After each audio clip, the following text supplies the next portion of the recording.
Mas, senhor, irmãos, nós vamos continuar o nosso estudo sobre a santificação do Espírito.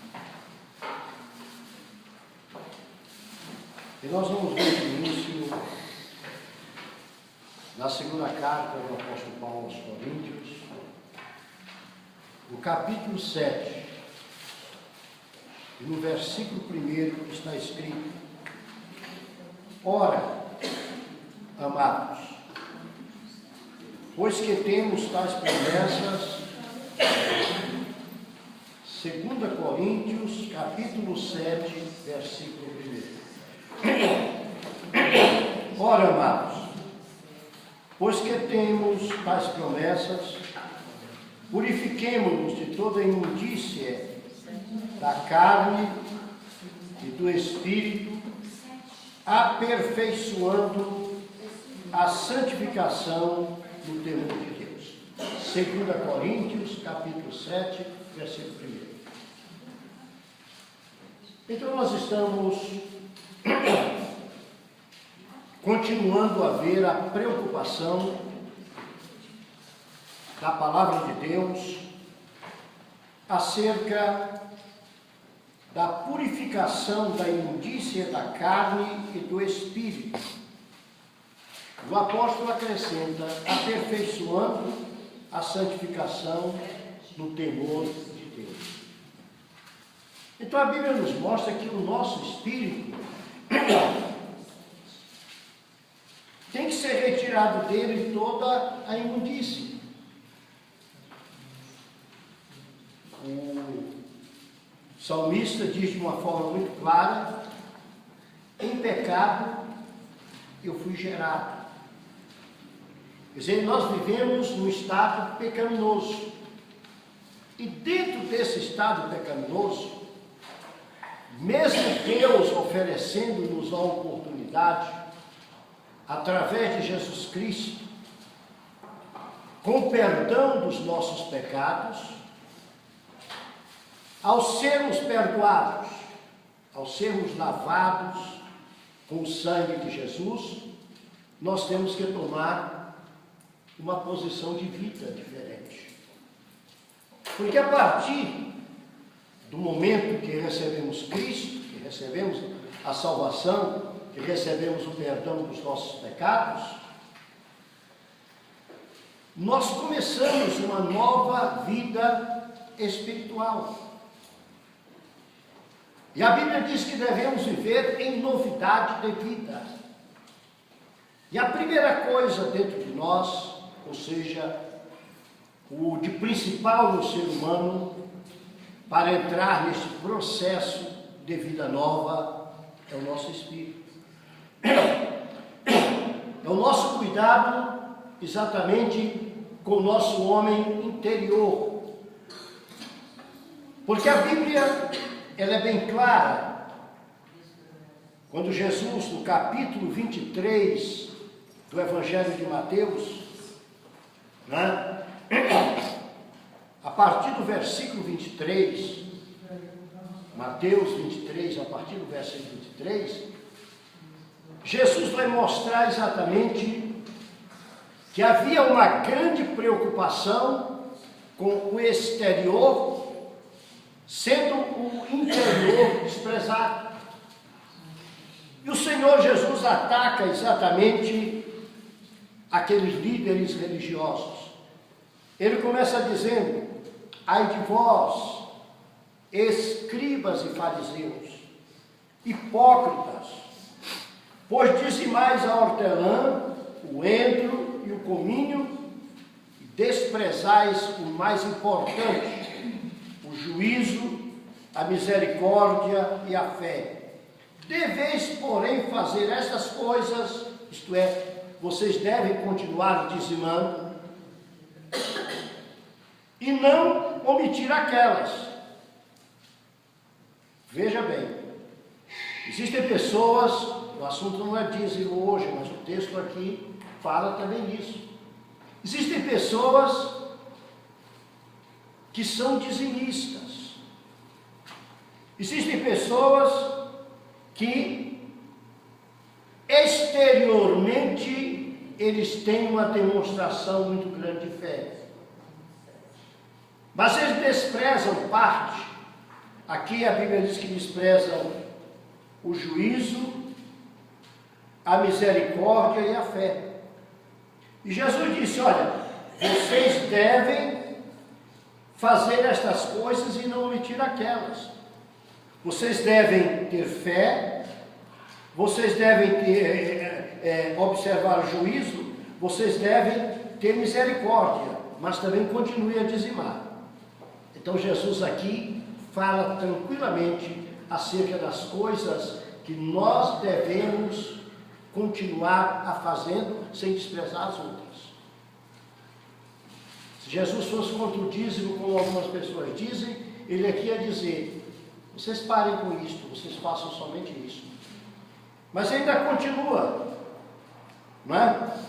No versículo 25 para 26 e 27, exatamente para fechar no 28, Jesus continua dizendo: ai de vós, escribas e fariseus, hipócritas.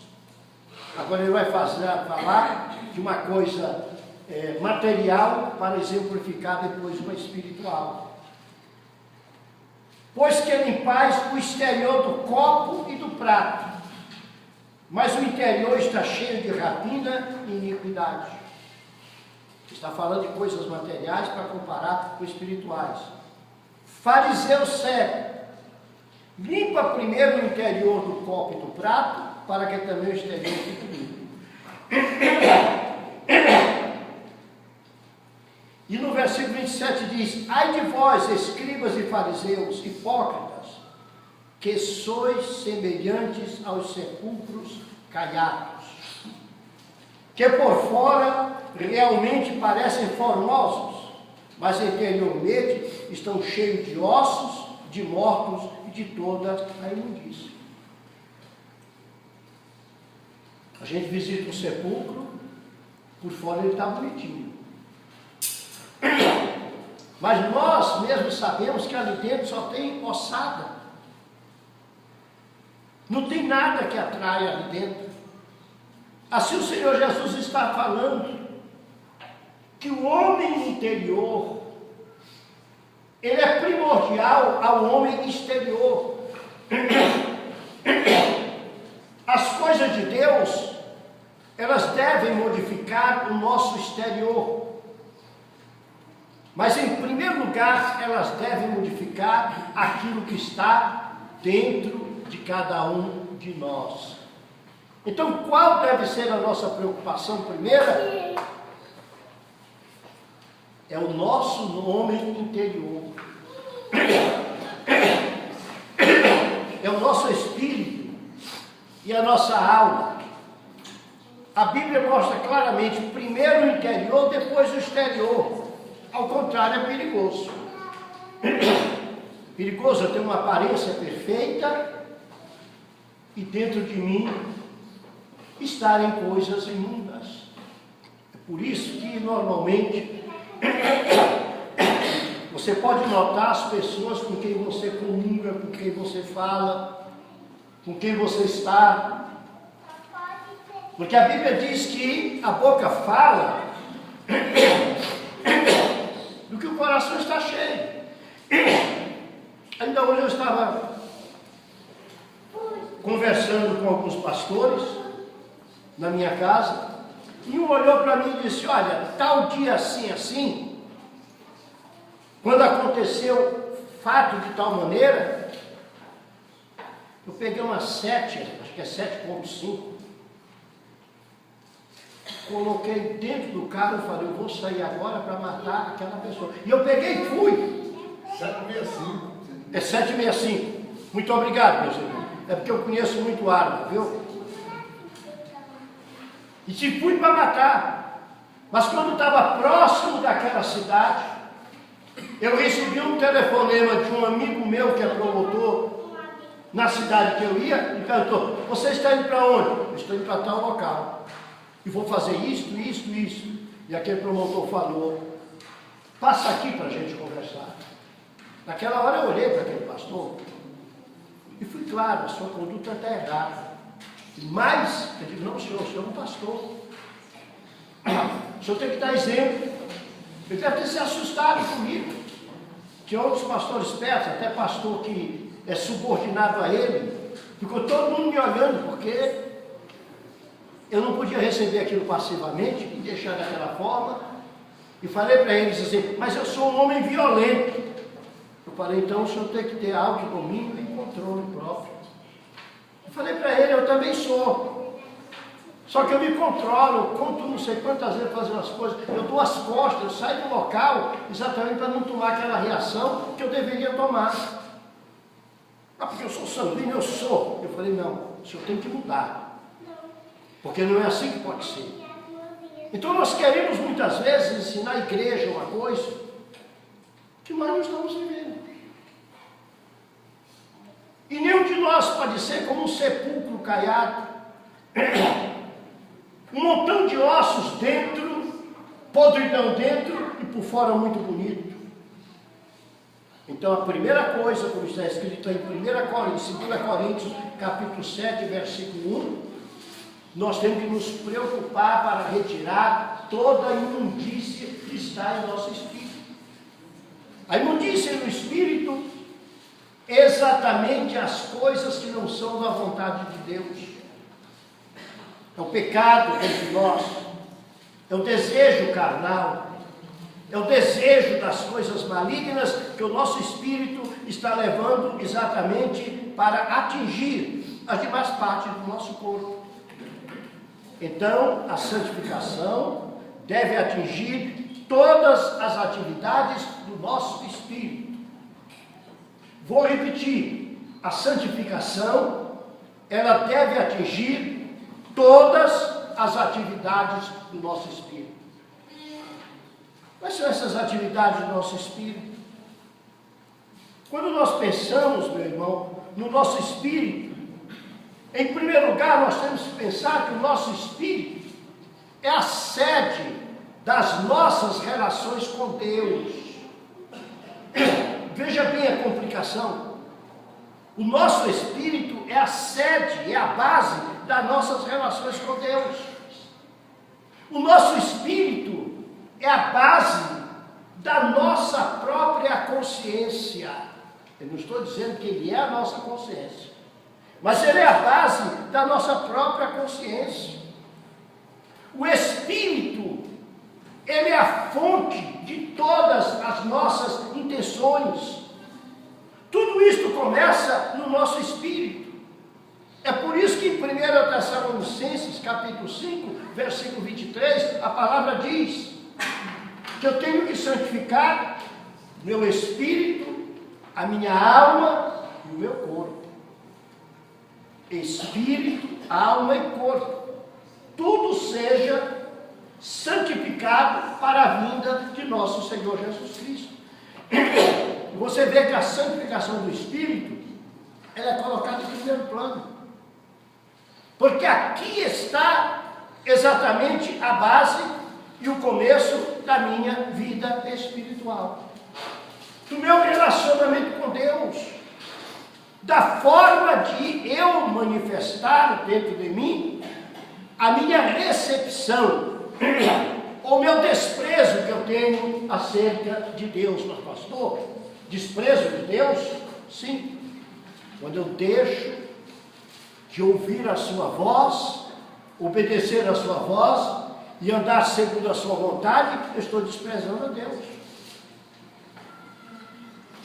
O desprezo a Deus é exatamente isso. É criar um obstáculo para estar com o Senhor, para falar com o Senhor, para servir ao Senhor. Esse obstáculo é considerado exatamente o meu desprezo a Deus. A santificação, meus irmãos, do nosso espírito atinge a nossa relação mais íntima com Deus. Porque o nosso espírito é a plataforma exatamente aonde Deus se manifesta na nossa vida. E quando nós começamos a verificar a grande diferença entre o espírito daquele que serve a Deus e o espírito daquele que despreza a Deus, nós vamos notar que o leque é muito grande. Quando nós abrimos a carta do apóstolo Paulo aos Efésios, Efésios logo depois de Gálatas, e antes de Filipenses, apóstolo Paulo aos Efésios, capítulo 2,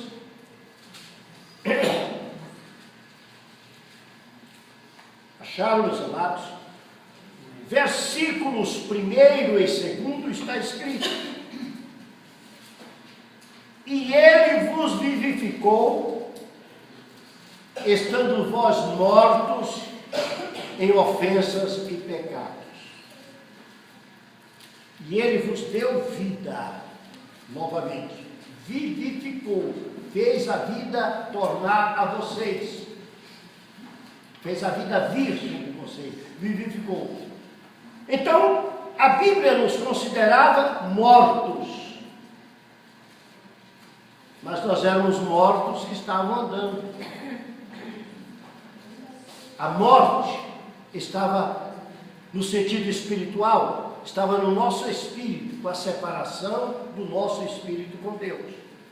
No versículo 2 diz o seguinte: em que noutro tempo andaste segundo o curso deste mundo, segundo o príncipe das potestades do ar, do espírito que agora opera nos filhos da desobediência. Era um domínio diferente sobre a pessoa. Era outrora. Esse outrora, meus irmãos, ele não existe mais em nós. A Bíblia diz: se já ressuscitastes com Cristo, buscai as coisas lá do alto, onde Cristo está assentado à destra do Pai. Então veja que são duas posições antagônicas. Andando aquele que não serve a Deus segundo o curso do mundo, andando aquele que serve a Deus segundo a vontade de Deus. Mas o que domina a nossa alma para trazer ao nosso corpo o sentido da nova vida é o nosso espírito. E este é o motivo que ele tem que estar exatamente na presença de Deus e diante de Deus. Por isso que aqui em Efésios, no mesmo capítulo 2, versículo 18, a Bíblia, de uma forma clara, diz, não é 2,18, é 2,8.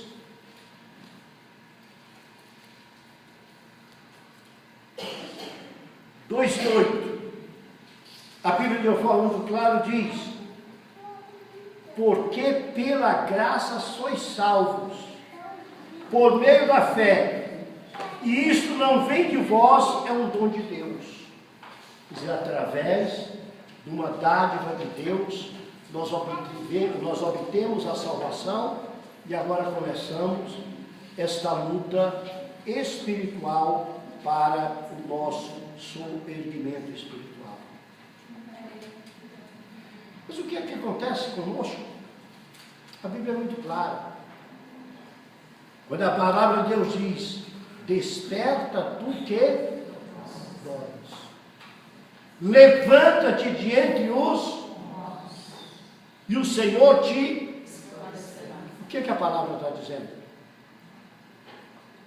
Como é que eu vou despertar do meio dos mortos? Eu vou despertar o quê? É o meu espírito. Nós temos que começar a fazer um exame em nós mesmos para ver qual está sendo a condição do nosso espírito diante de Deus. Temos que acordar. alguém que tem que nos sacudir. Nós somos sacudidos exatamente pela palavra de Deus, para que nós possamos ficar acordados, no despertar do sono. Não, isso não quer dizer nada, esse pouquinho hoje, esse pouquinho amanhã, a minha negligência espiritual, a minha negligência com as coisas de Deus, a minha negligência com a responsabilidade que Deus me dá, tudo isto vai fazendo que o nosso espírito vá ficando adormecido espiritualmente. Até parece uma redundância, né? Espírito adormecido espiritualmente. Nós vamos deixar. Tá certo? E o Senhor não quer, o Senhor quer que despertemos. E não só despertar, mas levanta-te, quer dizer, toma uma ação, modifica a circunstância. Não é Deus que vem modificar a circunstância da minha vida. Sou eu que o Senhor salvou, que tenho que despertar a circunstância espiritual para que haja um relacionamento com Deus. Eu tenho que tomar uma posição. Quando o Senhor ressuscita Lázaro, ele ressuscita, mas ele não tira Lázaro do túmulo. Ele vai pegar Lázaro e arrancar do túmulo. Como é que ele faz? Lázaro, vem para fora. E Lázaro saiu. Como os cadáveres eram envoltos, Jesus disse assim: desatai-o e deixai-o ir. Mas a posição, Lázaro, a voz do Senhor foi sobre ele. O Senhor despertou, mas Lázaro foi quem se levantou. Zaqueu subiu em uma árvore. Jesus não subiu e sentou no galho para conversar com ele. Jesus disse: Zaqueu, desce depressa, eu quero pousar na tua casa. O Senhor tem ação, mas nós temos que ter a reação. Nós temos que responder ao ato de Deus sobre a nossa vida. É assim que vem o processo de santificação do nosso espírito. É a reação que nós tomamos diante da palavra de Deus quando nós ouvimos. O Senhor fala conosco, mas nós temos que despertar, levantar e partir para onde exatamente o Senhor quer. A Bíblia nos mostra, meus irmãos, aqui em Romanos, capítulo 8,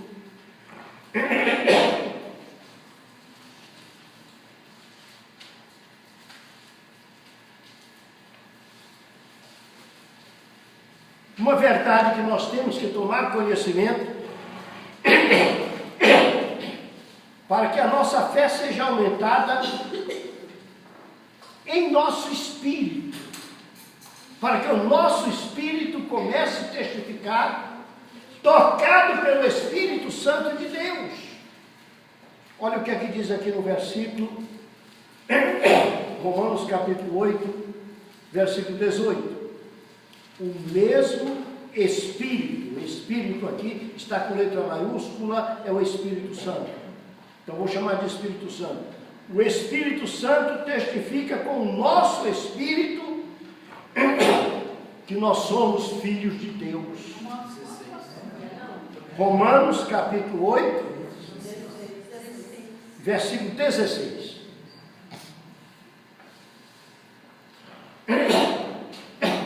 Eu marquei aqui o 16, falei para vocês 18. Romanos 8 e 16. Onde está Espírito, está em letra maiúscula, eu vou falar Espírito Santo. O Espírito Santo testifica com o nosso espírito que somos filhos de Deus. Para que o Espírito Santo possa testificar, eu tenho que ouvir aquela palavra do Apocalipse: eu estou à porta aí, bato. Se alguém ouvir a minha voz e abrir, eu entro e faço a festa com ele. Então Deus pratica uma ação.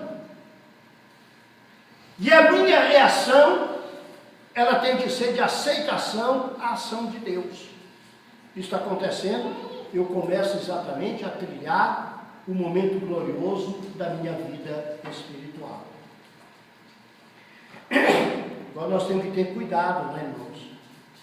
E muito cuidado, porque nós somos filhos de Deus, mas muitas vezes acontecem coisas que perturbam a vida espiritual. Antes de entrar nisso, eu quero mostrar uma coisa para vocês.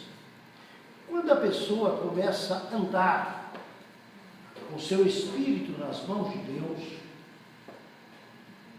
entrega o seu espírito realmente ao Senhor, deixa o Senhor dominar o seu espírito e parte para o campo da santificação, algumas coisas diferentes começam a acontecer com ele na vida. Muitas coisas boas. Abre o livro de Gênesis, capítulo 5.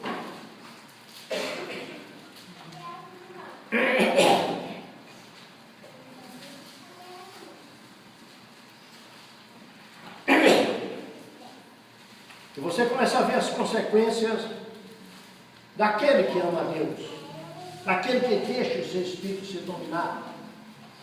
Olha Gênesis 5 e 24, o que é que diz? E andou Enoque com Deus, e não se viu mais Enoque, porque Deus para si. O que nós sabemos acerca do arrebatamento? O Senhor vai buscar um povo que ande com Ele.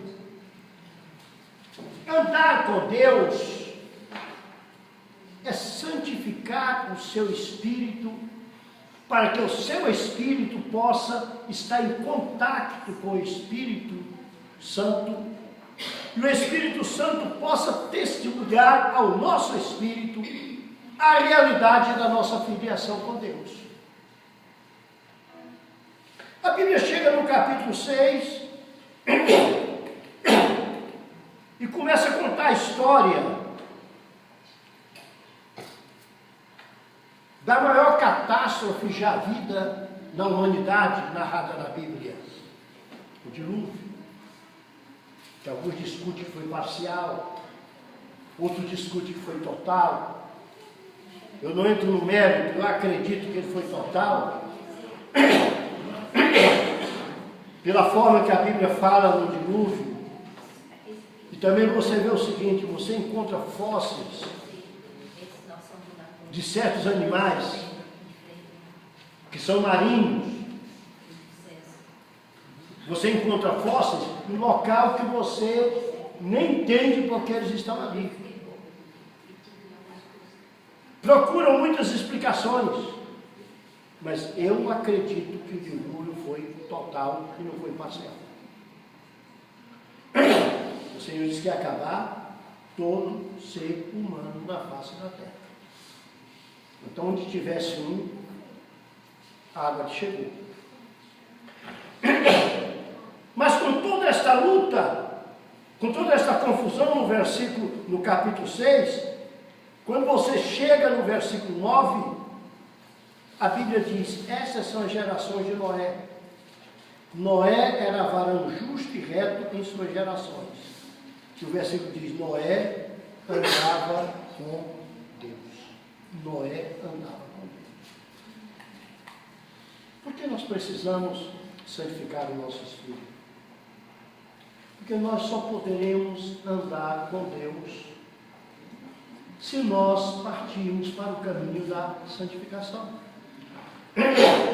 A santificação é um processo de crescimento na vida espiritual. A santificação não se opera do dia para a noite, ela é um crescimento. Cada vez mais que eu vou me aproximando do Senhor, cada vez mais que eu vou lendo a sua palavra, cada vez que eu vou buscando conhecer mais o Senhor, vai havendo algo na minha vida que se chama temor a Deus.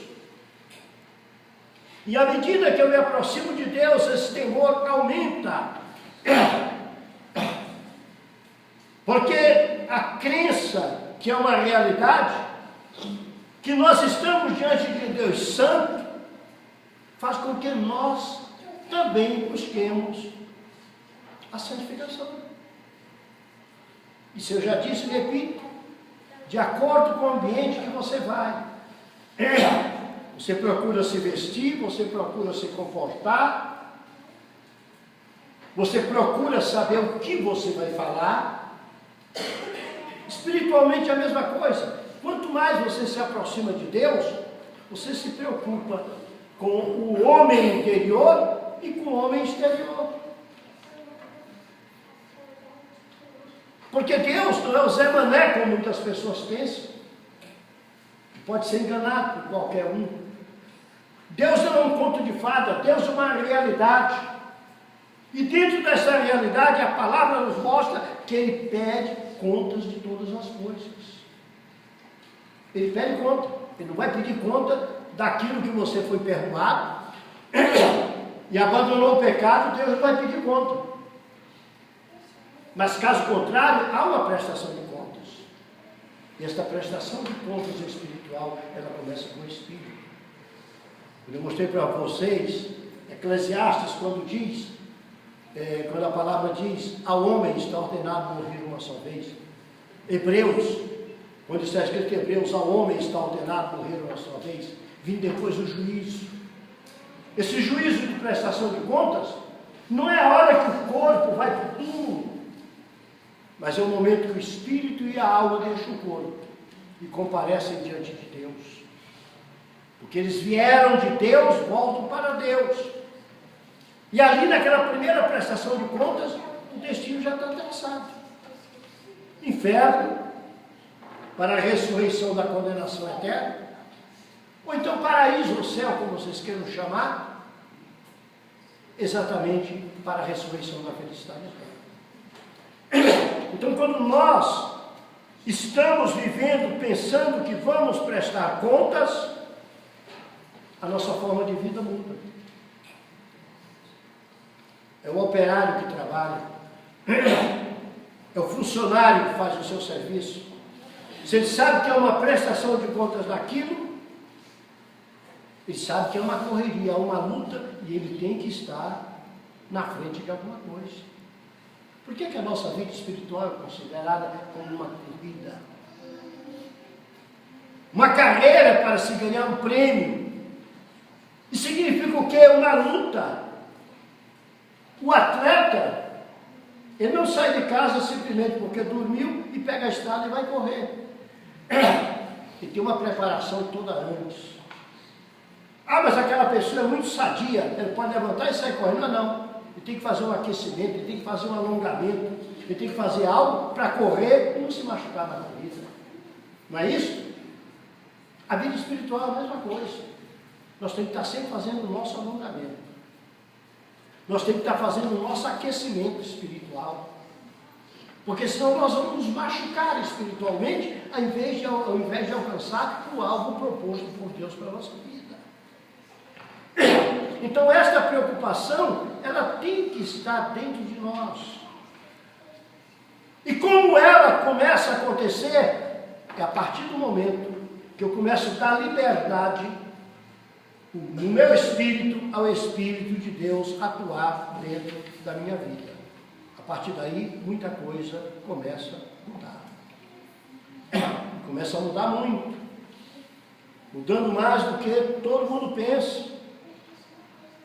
Quando nós falamos ainda agora que a palavra tem que atingir a nossa consciência, e a nossa consciência provém do Espírito, nós estamos dizendo exatamente que a ciência de Deus para nós,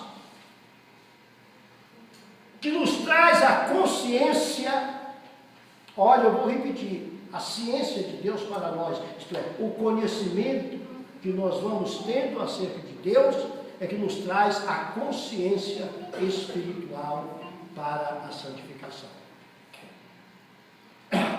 Pode notar, Você que é crente, qualquer coisa que você fizer, por mínima que seja errada, alguma coisa toca em você. É Deus que faz tocar através do Espírito Santo no seu espírito. É a ciência de Deus. Isto é aquilo que Deus quer que eu conheça, que eu não deva fazer, e eu pratico. Então é Deus que trabalha na minha consciência, e minha consciência, ela está no meu espírito. Dali que ele reflete para a minha alma o mundo exterior. Mas não é na minha alma que existe o peso e a medida do que é correto ou do que não é correto. Esse peso está no meu espírito.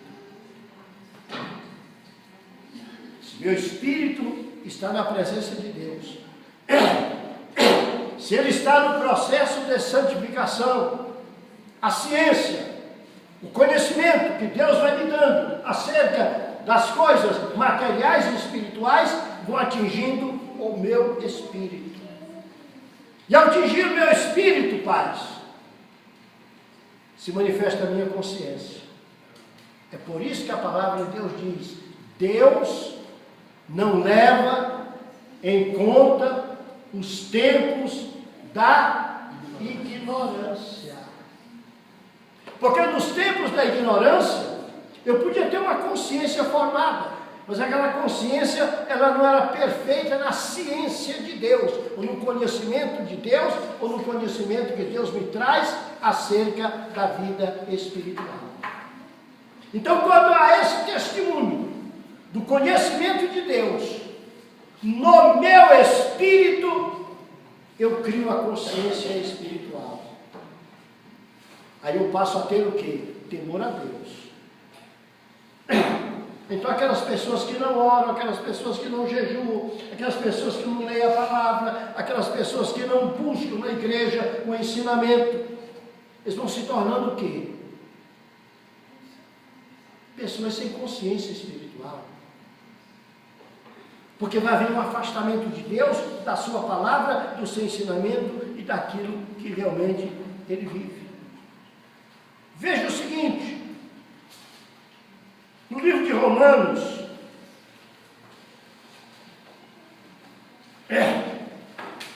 livro de Romanos, deixa eu ver se é esse o texto que eu quero mesmo. É o livro de Romanos, capítulo 2,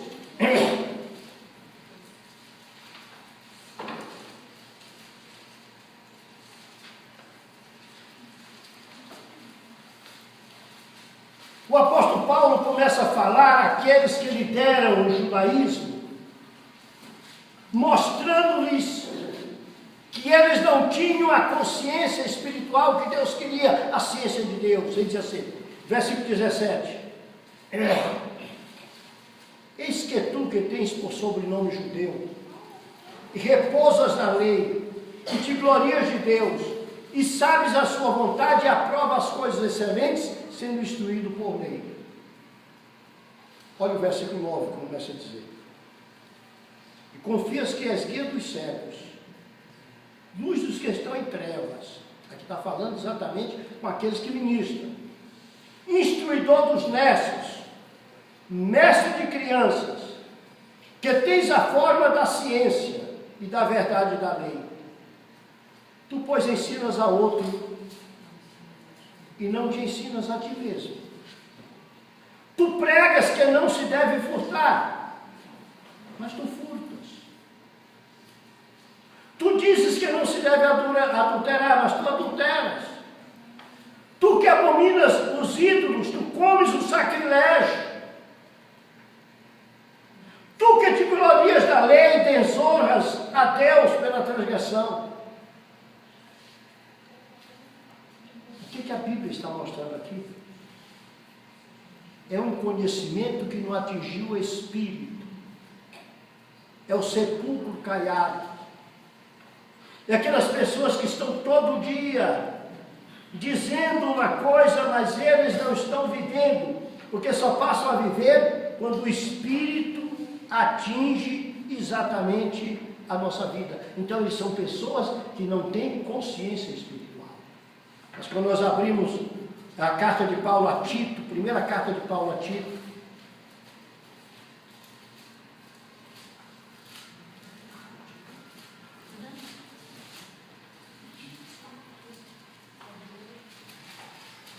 vamos ver foi Timóteo. Epístola de Paulo a Tito, primeiro Tito, depois de 2 Timóteo.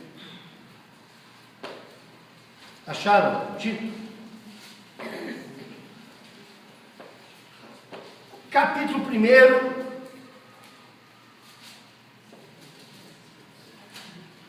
versículo 15. Esse é um versículo que preocupa muitas pessoas. Todas as coisas são puras para os puros, mas nada é puro para os contaminados e infiéis. Qual é o versículo, pastor? 15. Tito 1,15. Depois eu vou combinar com outros versículos de Timóteo para explicar. Todas as coisas são puras para os puros, mas nada é puro para os contaminados e infiéis. Antes o seu entendimento e consciência estão contaminados. Então, quem é o infiel? É aquele que o seu entendimento e a sua consciência está o quê? Contaminado. Aquele que não tem o seu espírito, a sua consciência contaminada, ele não vê impureza em nada, porque ele tem uma vida pura.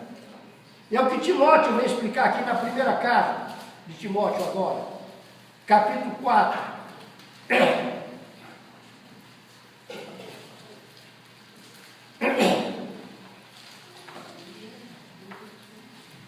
1 Timóteo capítulo 4, veja o que é que acontece.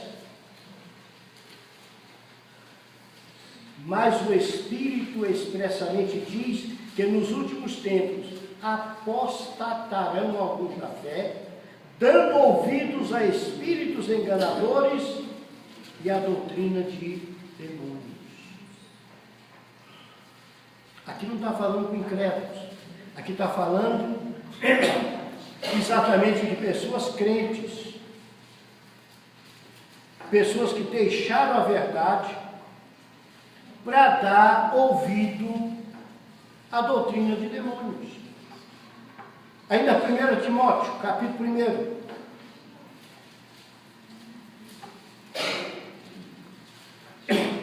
Versículo 18, vê o que é que Paulo vai aconselhar agora aqui. Acerca da consciência, isto é, o entendimento do Espírito para as coisas espirituais. Principalmente o entendimento do Espírito para as coisas do conhecimento de Deus. Paulo escreve a Timóteo: este mandamento te dou, meu filho Timóteo, que segundo as profecias que houve acerca de ti, milites com elas tua milícia. Olha o versículo 19. Conservando a fé e a boa consciência, rejeitando a qual alguns fizeram naufrágio na fé. Conserva a fé e conserva a boa consciência. A boa consciência é o conhecimento que Deus coloca na minha consciência acerca da sua vontade. Quando eu aceito este conhecimento de Deus, no meu espírito eu crio a consciência de temor a Deus, e criando esta consciência eu tenho uma vida espiritual pautada exatamente segundo a vontade de Deus. Interessante, irmãos, que quando nós pensamos ainda nesse caso da consciência, que a consciência está no espírito, e nós abrimos o livro de Hebreus, no capítulo 9,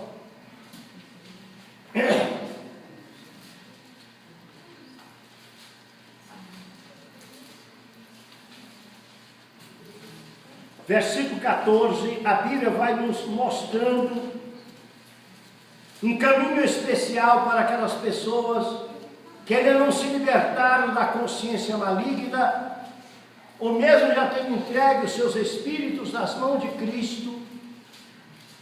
Eles permanecem sem uma consciência pura, que eles pensam, aqui eu não estou dizendo que eles estão, eles pensam que estão contaminados. Eles, quanto mais o sangue de Cristo, que pelo Espírito eterno se ofereceu a si mesmo, imaculado a Deus, purificará as vossas consciências das obras mortas para servirdes ao Deus vivo. Eu não tenho força, Deus vai mandar o seu Espírito para trabalhar na minha consciência, para que haja uma purificação. E quando eu chego aqui no versículo 5, no capítulo 5,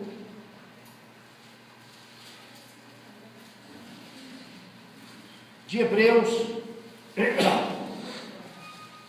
eu vou encontrar no versículo 14 uma necessidade espiritual para o meu espírito. Pode ser redundância, vou ficar. Hebreus 5,14.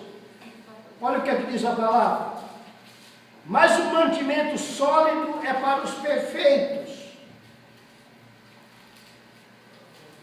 Mantimento sólido. Tem aquela pessoa que está há muitos anos na igreja, mas o primeiro adventista, sabatista que passar perto dele, carrega ele para guardar o sábado. Primeiro testemunho de Jeová que passar perto dele, ele já passa a dizer que Jesus não é o Filho de Deus. O primeiro mórmon que passar perto dele, ele já passa a dizer o quê? Não. Tem que ter morônio aí no meio, porque se não tiver morônio não está seguro. Ele ficou no alimento raso. Primeiro que chega e diz, teu batismo está errado. Tu tem que ser batizado só em nome de Jesus. Ele não tem convicção. Quando Jesus mandou batizar em nome do Pai, do Filho e do Espírito Santo, ele já foi naquela água. Mas aqui o versículo 14 diz, mas o mantimento sólido é para os perfeitos.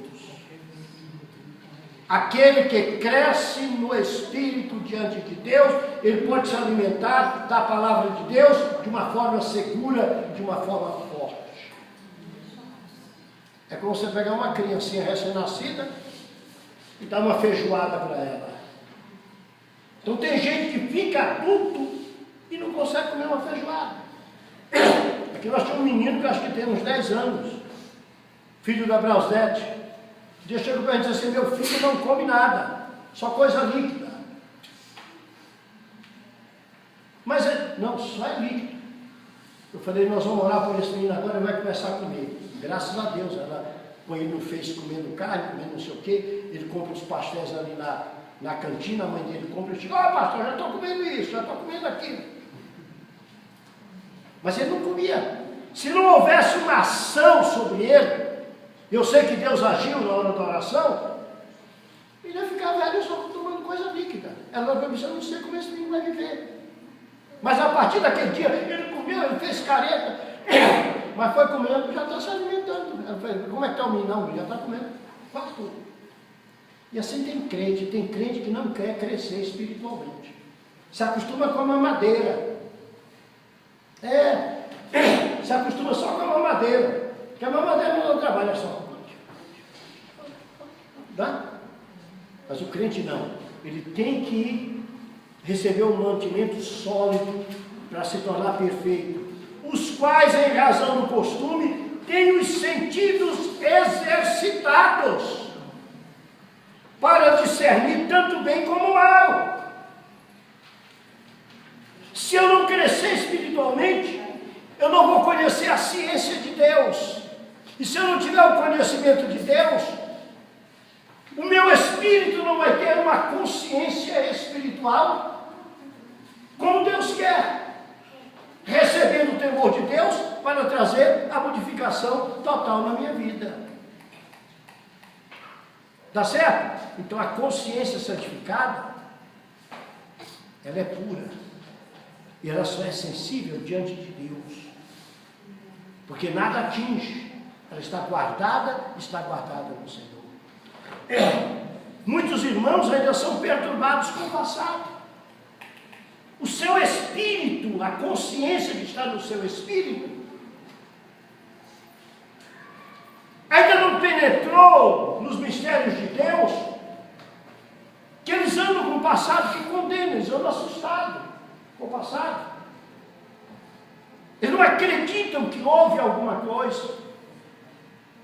Então o primeiro passo é aquela fé, a crença verdadeira no que Deus fez. O segundo grande passo é deixar o Espírito de Deus trabalhar com o nosso espírito e deixar Deus falar no nosso espírito para que nós tenhamos uma consciência espiritual. É o que a Bíblia nos mostra em 1 João, que é lá pertinho de Apocalipse. 1 João, você já deve ter achado, que é muito fácil achar. Capítulo 1.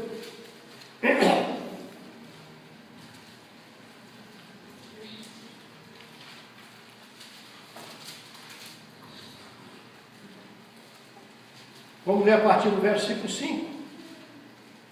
E esta é a mensagem que dele ouvimos e vos anunciamos, que Deus é luz, e nele não há treva nenhuma. Se dissermos que temos comunhão com Ele e andarmos em trevas, mentimos e não praticamos a verdade. Santificação do Espírito, para andar com Deus. Mas se andarmos na luz, como Ele na luz está, olha a consequência. Olha a consequência. Temos comunhão uns com os outros e o sangue de Jesus Cristo, seu Filho, nos purifica de todo. E isso pode acontecer e a pessoa nem perceber que está fora. Exato. Não está pregando, fazendo coisa que... Exatamente. Então, pais, o que é que eu tenho que acreditar? Se eu estou andando na luz, como Cristo está na luz, como Deus está na luz, eu, além de ter comunhão com meus irmãos, eu tenho perdão dos meus pecados. É o caso de Lutero, que se conta. Lutero, um pouco antes da morte, o diabo chega com aquele rolo grande e diz: Lutero, o que é que tu pensa da vida? Você fez isto. Quem é você, Lutero? Ele disse: foi, fiz mesmo. Tem mais. Ele vai desenrolando o negócio. Lutero vai, tem mais, vai mostrando. E só você esqueceu de anotar uma coisa aí. Anota embaixo: o sangue de Jesus Cristo me purificou de todo pecado. Se você abandonou o pecado, se você abandonou a miséria, não importa quantos pecados você cometeu, não importa quais pecados você cometeu, o que importa agora, minha filha, sabe o que é?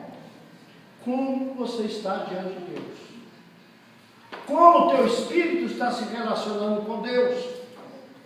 Então você vai criando uma consciência espiritual, e dentro dessa consciência espiritual, você vai ter um bocado de certeza: eu estou andando na luz como o Senhor está na luz. Eu, além de ter comunhão com os meus irmãos, o sangue de Jesus me purificou dos pecados. Ah, mas você matou. Matei. Mas não tenho pecado, que o Senhor já me perdoou. Entendeu, irmãos? Então o nosso espírito tem que ter uma consciência clara diante de Deus. No processo da santificação, nós atingimos esta consciência exatamente para o nosso crescimento espiritual. E quando atingimos este ponto, uma coisa acontece: nós não temos medo de chegar perto do Senhor. É o Zaqueu, volto a falar nele, é o Zaqueu, que quando o Senhor olha para ele e diz assim: desce, Zaqueu, ele não dialoga com o Senhor. Ele pega o Senhor e diz assim: eu vou te levar para a minha casa. Chega em casa, desculpa, eu vou dizer que eu não sei se aconteceu assim. Ele senta para Jesus: senta aqui comigo. E ele senta. E Jesus sentou ao lado dele. A Bíblia não diz isso. E ele olha para Jesus e diz: escuta aqui, Jesus,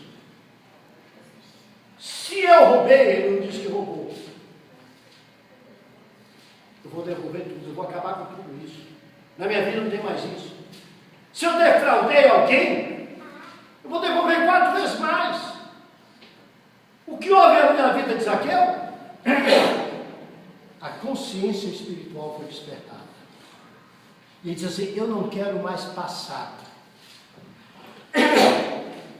Eu já entreguei meu passado todo nas mãos de Jesus.